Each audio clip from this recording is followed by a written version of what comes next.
welcome back. It's Jason from Pro Guitar Studio. Today we're going to take a look at something that I think every rhythm guitar player should have a handle on, and that is accenting within your strumming. So whether you played for 1 year, 10 years, 20 years, or just started the guitar, this is a great thing to look at.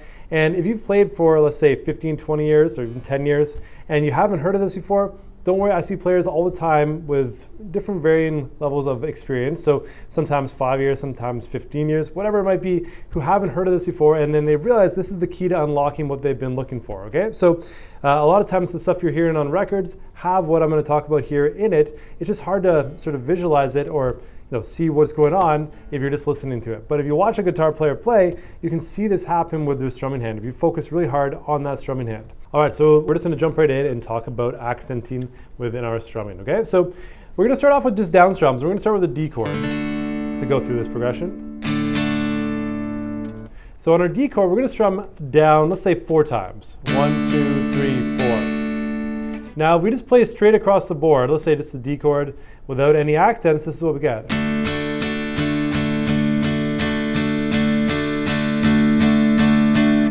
Which can be fine, but a lot of the time you need some kind of accent to help you figure out where you are in the measure, to figure out where you are in the song, whatever it might be, or to add some more interest, right? So here's an example of an accent on the 3rd strum out of the 4.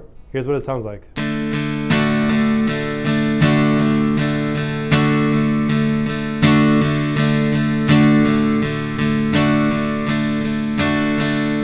Okay, so as a quick example, I'll go from D to A minor, first with just straight strumming, and then I'll do the accent. And you can sort of take a listen and figure out if you like it better or if you think it's the same. Like, it depends on what you feel sounds best, but I think you're gonna like the one with accents much better. 1, 2, 3, 4.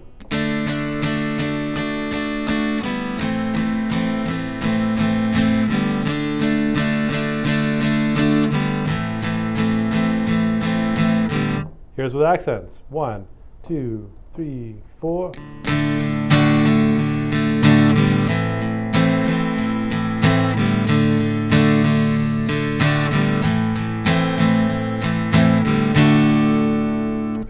Now, if you're like me, you'd say that the second example there with the accents breathes a little more life into what you're playing.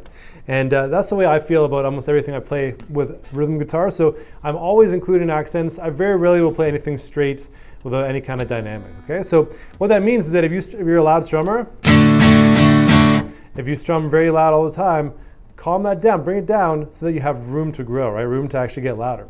If you play quiet already, that's good because we can actually accent those notes quite easily, okay? So my strumming is coming from the forearm, just to give you an example here.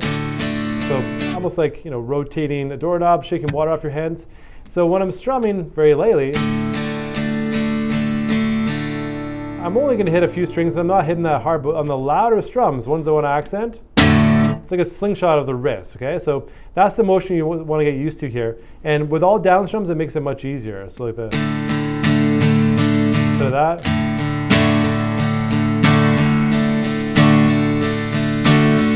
Okay, so if anyone's wondering, my thumb's over top here just to block out string number 6.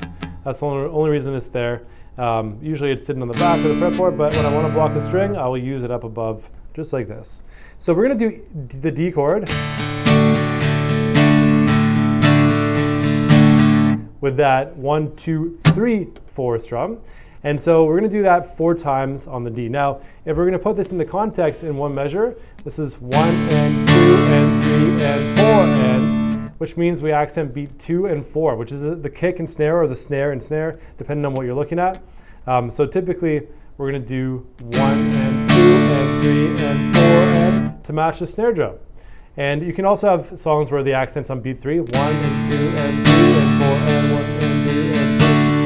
So wherever those snare accents are, I think that's a great place to start. With whatever song you're looking at, try to accent that snare drum, okay? So the D chord, that strum pattern we talked about, 1, 2, 3, 4, 4 times. Then we go to A minor, 4 times.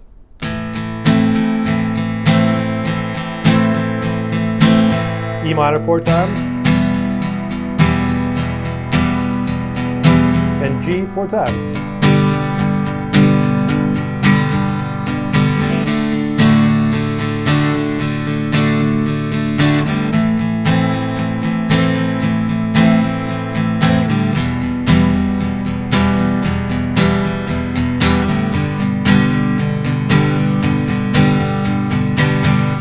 right, so that's a great place to start. Now the next step with this is to be able to strum down and up while you do those accents. So it's a lot harder, but the same concept applies here. Okay, so on the soft strums, you can think of as you're rotating your wrist, because we're using the forearm to strum, you might not hit all the strings that you want in the chord, and that's totally fine.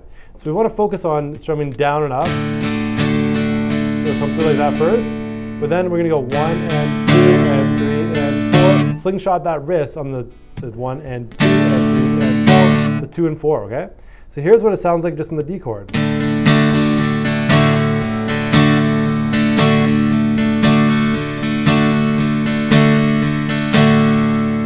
And if I do it through the full progression here, 1 and 2 and 3 and 4.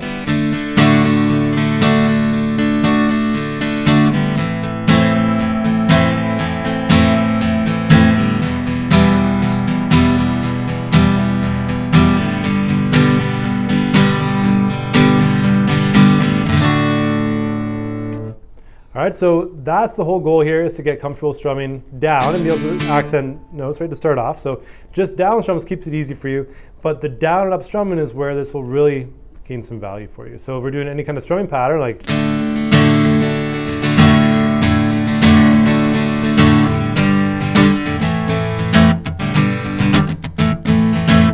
you can sort of recognize where that's from.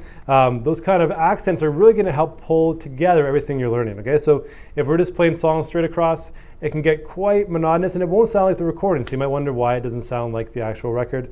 And this is a big part of the puzzle. So accenting specific beats.